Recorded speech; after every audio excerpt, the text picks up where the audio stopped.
பிஜேபிக்கு அடுத்த தலைவர் யார்? ஆரம்பிச்சிட்டாங்கப்பா. திரும்ப அரசியல் கேள்வியா? பிஜேபிக்கு அடுத்த தலைவர் யார்? பொதுவாக அரசியல் சம்மந்தப்பட்ட கேள்விகளுக்கெல்லாம் நமக்கு அவ்வளோ ஆர்வம் கிடையாது பதில் சொல்கிறதுக்கு. ஏன்னா அதெல்லாம் அவசியமற்றதாக தான் இருக்கும். உலக அதிசயங்களை கேட்குறது, எப்போ உலகம் அழியும்னு கேட்குறது, அடுத்தது எவன் சாவான்னு கேட்குறது, இதெல்லாம் கேள்வியாக கேட்குறாங்க. இதுக்கெல்லாம் நம்ம அவ்வளோவா பதில் சொல்கிறதில்ல. அவ்வளோ இல்லை, துளி கூட பதில் சொல்ல மாட்டேன். அறிவுபூர்வமான ஆக்கப்பூர்வமான கேள்விகளுக்கு மட்டும் பதில் சொல்லுவோம். நமக்கு எது தேவையோ அது வரைக்கும் கேட்கணும். உங்களோடது ஏதோ ஒரு ஆர்வம்னாலும் அந்த ஆர்வத்தில் சில ஓரளவுக்காச்சு காரணங்கள் இருக்கணும், நல்ல காரணங்கள் இருக்கணும். அப்போ தான் நம்ம அது பண்ணணும், பதில் சொல்லலாம். சரி, பிஜேபிக்கு அடுத்த தலைவர் யார்? இப்போ இந்த தலைவருக்கு என்ன ஆச்சு? அவர் 3 வருஷம் இருக்குது. அந்த கட்சியில் ஒரு ஆள் 3 வருஷத்துக்கு இருப்பாங்க. அப்படி மாற்றுறாங்கனாக்கா பர்சனலாக எதாவது ரிமார்க் இருந்தால் மாற்றுவாங்க. இல்லாத பட்சத்தில் அதை விட பெரிய பதவி எதாவது கொடுக்குறதா இருந்தால் மாற்றுவாங்க. மற்றபடி மாற்றவே மாட்டாங்க. தேவைப்பட்டதுன்னா அவங்களுடைய சேவை தேவைப்பட்டுமேனால் இன்னொரு 3 வருஷம் கூட கொடுப்பாங்க. இதுதான் அந்த கட்சியோட பாலிசி. அந்த வகையில் தனித்து நின்று ஒரு 11% ஓட்டை வாங்கி காமிச்சிருக்காங்க. அண்ணாமலை 11% ஓட்டு சின்ன சின்ன, அதாவது ஒரு மாவட்ட கட்சி அளவுக்கு இருக்கிற சின்ன சின்ன கட்சிகளெல்லாம் வச்சு, ஒரு மாவட்டத்தில் மட்டுமே செல்வாக்குள்ள கட்சிகளெல்லாம் வச்சு 11% ஓட்டு வாங்கி காமிச்சிட்டார். அதிமுக வாங்கினதே 20 புள்ளி சில்லற 20% ஓட்டு தான் வாங்கியிருக்கு. இவங்க 11%னா அதிமுகவில் பாதி ஓட்டு இவங்க வாங்கி காமிச்சிட்டாங்க. ஸோ 3வது இடத்துல இருக்கிறாங்க இன்றைக்கி தேதிக்கு. வளர்ச்சியை காமிச்ச ஒரு தலைவரை மாற்ற வேண்டிய அவசியமே இல்லையே. வளர்ச்சியை காட்டிய ஒரு தலைவரை மாற்ற வேண்டிய அவசியமே இல்லை. சில பேர் பைத்தியக்காரத்தனமாக ஏதோ நினைப்பாங்க, திரும்பவும் தமிழிசைக்கு கொடுப்பாங்களா அப்படி இப்படின்னு. அந்த அம்மா கட்சியில் இருந்தாங்க, ஒன்றும் பெருசாக சாதிக்கலை. அவங்களாம் என்ன பண்ணாங்க, நோட்டா கீழே தான் ஒரு மாநில அளவில் பெரிய தலைவராக இருக்கக்கூடிய கரு நாகராஜன் அம்மா அவரெல்லாம் நிற்க வச்சு நோட்டா கீழே என்ன சொல்லுவாங்க, அவ்வளோ கம்மியான ஓட்டு, நோட்டாவை விட கம்மியாக ஓட்டு வாங்கி சாதனை படித்தாங்க. கிண்டலும் கேலியும் தான் வந்தது. நோட்டாவுக்கு கீழே நோட்டாவோட போட்டி போகிற கட்சி அப்படி இப்படின்னு கிண்டலும் கேலியும் தான் ஆச்சு வழிய. அதெல்லாம் சாதனை கிடையாது. அந்த அளவுக்கு இருக்கிறவங்களெல்லாம் தேர்ந்தெடுக்கணும்னு ஆசைப்படக்கூடாது. அவங்க ஒரு சாஃப்டான லீடர், அவ்வளோதான். ஆனால் கட்சி தோழமை கட்சியாக இருக்கிறவங்க சாஃப்டாக டீல் பண்ணுவாங்க. எதிர்கட்சியாக இருக்கிறவங்க வன்மையாக தான் கண்டிக்கணும், வன்மையாக தான் செயல்படணும், வைலண்ட்டாக தான் அவங்களாம் கடுமையாக தான் எதிர்க்கணும். அதுதான் எதிர்கட்சியாக மாறும். அதுக்கப்புறம் தான் அது ஆளுங்கட்சியாக மாறும். இப்போ மென்மை போக்கை கடைப்பிடிக்கிறதுனால ஏதோ காரணத்துக்காக அதிமுக மென்மை போக்கை கடைப்பிடிக்குது. அதனால் அது சரிஞ்சு போயிடுச்சு. பிஜேபியை எதிர்க்கிற அளவுக்கு கூட திமுகவை எதிர்க்கிறது இல்லை. அப்போ என்ன ஆச்சு, அதிமுகவுடைய பலம் குறைஞ்சிக்கிட்டே இருக்குது. பலமான தலைவனாக இருந்தால் ஒரு கட்சிக்கு அவன் பலமாக எதிர்ப்பான். அப்படி எதிர்க்கக்கூடிய ஒரே ஆள் இல்லை, சில பேர் இருக்காங்க. சீமான் பலமாக எதிர்க்கிறாரு, அவர் வளர்ந்துக்கிட்டே இருக்கார். அண்ணாமலை பலமாக எதிர்க்கிறாரு, பிஜேபி வளர்ந்துக்கிட்டே இருக்குது. மீதி அதிமுக ஒன்றும் பலமாக எதிர்க்கிறது இல்லை. பாட்டாளி மக்கள் கட்சி எதையும் பலமாக எதிர்க்கிறது இல்லை. சேம் சைடு கோலெல்லாம் போடும் அந்த கட்சி. நீட்டில் சேம் சைடு கோல் போடுவாங்க. இந்த மாதிரி முரண்பாடு இருக்கும். டிடிவியெல்லாம் கூட எதிர்க்கணும்னு நினச்சா கடுமையாக எதிர்ப்பார், இல்லாத பட்சத்தில் சைலண்டாக போயிடுவார். ஸோ அந்த மாதிரி இருக்கும்போது நல்லா பலமாக மோதக்கூடிய ஒரு கேண்டிடேட், கண்டென்ட் என்ன சொல்கிறது, ஒரு போட்டியாளராக இருக்கிறாரு அப்படின்னாக்கா, கண்டஸ்டன்ட் இருந்தால் அது போட்டியாளராக இருந்தாக்கா அவங்க ஒரு பலமான போட்டியை கொடுக்கணும். அப்படி கொடுக்கக்கூடியவராக சீமான் இருக்கிறாரு. அண்ணாமலை இருக்கிறாரு. யாருக்கு போட்டி கொடுக்குறாங்க, டஃப் கொடுக்குறாங்கனாக்கா டிஎம்கேக்கு டஃப் கொடுக்குறாங்க. இப்போ அடுத்தது விஜய் வரப்போகிறாரு. அவர் இது வரைக்கும் பேசின அந்த வார்த்தைகள் எல்லாம் வந்து அப்படியே மழுப்பலான பேச்சாக தான் இருந்தது. ஒரு தீர்க்கமான பாலிசியோ ஒரு வன்மையான எதிர்ப்போ காட்டணும். சரி, அதுக்கு இன்னும் நேரம் வரலன்னு வச்சுக்கலாம்.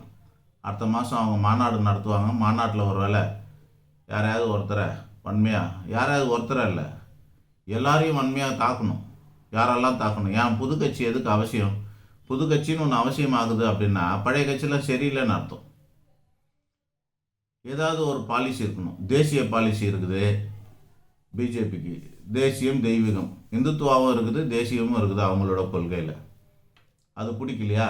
அப்போது திராவிட கொள்கைக்கு வரணும். நாத்திகமும் திராவிடமும் சிறுபான்மையும் கொள்கையாக வச்சுருக்கக்கூடியது டிஎம்கே, அதுக்கு வரணும். இல்லை மத சார்பற்ற அப்படிங்கிற போர்வையில் இருந்தது, இல்லை அந்த லேபிளே தான் இருந்தது, அதே ஐக்கானாக தான் இருந்தது ஏடிஎம்கேக்கு. இப்போ அது போயிட்டு திருநூறுலாம் அழிக்கிற கட்சியாக மாறி போச்சு. ஏடிஎம்கே வந்து தலைவர்கள்லாம் திருநூறு அழைச்சிட்டாங்க. முக்கியமாக எடப்பாடியெல்லாம் திருநூறையே அழைச்சிட்டார். அப்படியேப்பட்ட ஒரு கட்சியாக போயிடுச்சு.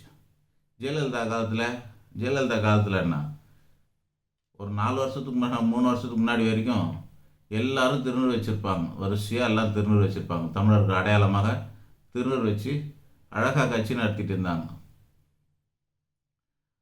ஆனால் பிஜேபி எதிர்க்கணுன்னாக்கா திருநூறு அழைக்கணும்னு நினச்சிட்டாங்க. ஸோ இந்த மாதிரியான மூடத்தனமான செய்கையால் பிஜேபி தானாக வளர்ந்துருச்சு. ஆக ஒரு கொள்கை இருக்கணும். இந்த இன்னும் பிஜேபி ஒரு விஜய் வந்து கொள்கையில் ஒன்றும் வகுக்கலை. வந்ததுக்கப்புறம் தான் தெரியும் அவர் எந்த பக்கமானு. கொள்கை இல்லாமல் ஏதோ பேருக்கு வச்சுட்டு நான் லெஃப்ட்டும் கிடையாது ரைட்டும் கிடையாது மையத்தில் இருக்கிறேன்னு சொல்லிட்டு அப்புறமா ஒரு பக்கம் போய் டம்முக்குடியோன்னு ஊந்துட்டாக்கூடாது. அப்படி ஊந்தவர் திரும்பி எழுந்துக்க முடியாது. அந்த மாதிரி பலமான கொள்கை இருக்கிற வரைக்கும் ஓட்டு இருக்கும். வைக்கோல்லாம் பலமாக எதிர்த்தார் கலைஞரை, நல்ல ஓட்டு வாங்கினார். அதுக்கப்புறமா போதுமான ஓட்டு இல்லை தனித்து நிற்கிறதுக்கு. கூட்டணிலாம் சேர்ந்து பார்ப்பாங்க, எந்த கூட்டணியும் பலமாக இல்லை. அப்போ என்ன பண்ணுறது? திரும்ப போய் எங்கேருந்து வந்தோம் அதே குட்டையில் விழுந்துடுறது. எந்த குட்டையிலேருந்து எழுந்து வெளியே வந்தோமோ திரும்ப அதே குட்டையில் போய் குளிக்க போயிடுறது. இந்த வேலையை செய்கிறாங்க. ஆக தெளிவான கடுமையான வன்மையான பலமான தலைவர் அப்படின்னா அது அண்ணாமலை. அவரை வந்து தூக்க வேண்டிய அவசியமே கிடையாது, தூக்கவும் மாட்டாங்க. யாரும் கற்பனையில் இருக்க வேண்டிய அவசியமே கிடையாது. அவர் தூக்குனா 2ல் 1, ஒன்று சென்ட்ரல் மினிஸ்டர் அல்லது ஸ்டேட்டு சிஎம் அல்லது எதிர்கட்சி தலைவராக ஆகணும். இந்த மாதிரி ஒரு பதவிக்கு வர வரைக்கும் அவர் தான் இருப்பார். அவருக்கு சென்ட்ரல் மினிஸ்டர் ஆகிற எண்ணம் அவருக்கு கிடையாது. அவர் ஸ்டேட் லெவலில் தான் பொலிட்டிக்கலாக அவர் விளையாடணும்னு பார்க்குறாரு. ஆனால் சென்ட்ரல் வந்து எப்படி வேணாலும் எடுத்துக்கும். ஒரு வேளை அவங்க பேச்சை கேட்க முடியாமல் வேணாலும் போகலாம். எதாக இருந்தாலும் அவர் ஒரு நவம்பர் 4ஆம் தேதி இல்லை நவம்பரில் என்னமோ ஒரு நவம்பர் மாதம் திருப்பி ரிட்டர்ன் ஆவார்னு நினைக்கிறேன். 90 நாள், அது ஏதோ 90 நாள் என்னமோ ஒரு பரீட்சை இருக்குது, படிக்க போயிருக்காரு. அது முடிச்சுட்டு சர்டிஃபிகேட் வாங்கிட்டு வருவார். நவம்பர் எண்டில் இல்லை டிசம்பரில் வந்துடுவார். இங்கே வரும்போது அந்த மாற்றங்கள் தெரியும். அவரை இப்போ மாற்றுறதுக்கான வாய்ப்பு இல்லை. ஆனால் அவருக்கு நிகராக அறிவார்ந்த பலமான பேச்சாளர் யார் அப்படின்னு கேட்கணும். அல்லது தலைவர் அறிவும் இருக்கணும், அவங்களுக்கு வன்மையும் இருக்கணும். சில பேர் நிறைய அறிவார்ந்தவங்களாக இருக்காங்க, ஆனால் பலமாக எதிர்க்க மாட்டாங்க. சில பேர் பலமாக எதிர்ப்பாங்க, ஆனால் அறிவு இருக்காது. அறிவுனா என்னது? புத்தியை சொல்ல, அவங்களோட நாலேஜை சொல்கிறேன். எதை கேட்டாலும் புள்ளி விவரங்களோட பதில் சொல்லக்கூடியது, தாம் பிறக்கிறதுக்கு முன்னாடி நடந்த சம்பவங்களெல்லாம் மனப்பாடமாக சொல்லக்கூடியது.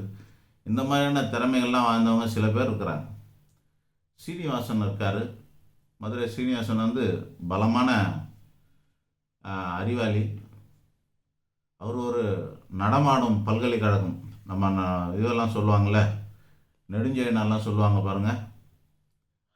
அந்த மாதிரி ஒரு நடமாடும் பல்கலைக்கழகம், நடமாடும் நூலகம், ஒரு மொபைல் லைப்ரரி மாதிரி அவர். அவ்வளோ அறிவார்ந்தவர், தெளிவான பேச்சு அவர். ஆனால் கொள்கை அவ்வளோ ஸ்ட்ராங்காக இருக்காது அவருக்கு. அவரோட கொள்கை ஸ்ட்ராங்கு தான். என்னென்னா லாங் டேர்ம் விஷன் இல்லாமல் ஷார்ட் டேர்ம் விஷன் கொண்டவர். அதாவது இப்போ ஜெயிக்கணும்னு நினைக்கிறவர். இப்போ ஜெயிக்கணும்னு நினைக்கிறது என்னன்னா, எங்கன்னா கூட்டணி வச்சா தான் ஜெயிக்க முடியும். இப்போ அங்கே இருக்கிற தலைவர்களுக்குள்ள ரெண்டு கருத்து மாறுபாடு தான். 2 விதம் தான். ஒன்று, இப்போ ஜெயிக்கணும். இன்னொன்று, லேட் ஆனாலும் பரவாயில்ல ஜெயிக்கணும். ஸோ அண்ணாமலைங்கிறவர் பெரிய கோல் வச்சுருக்காரு. பிடிச்சா புளியங்கொம்பு தாங்கிற அளவுக்கு கொஞ்சம் லேட் ஆனாலும் பரவாயில்ல தனித்தன்மையோடு ஜெயிக்கணும் அப்படின்னு சொல்லிட்டு வளர்ந்துட்டு போகிறாரு.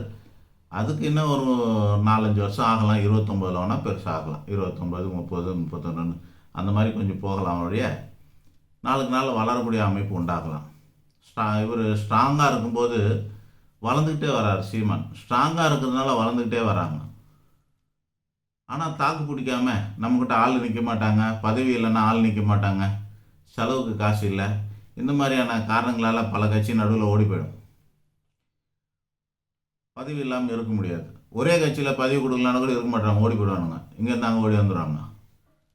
அது மாதிரி இருக்கும்.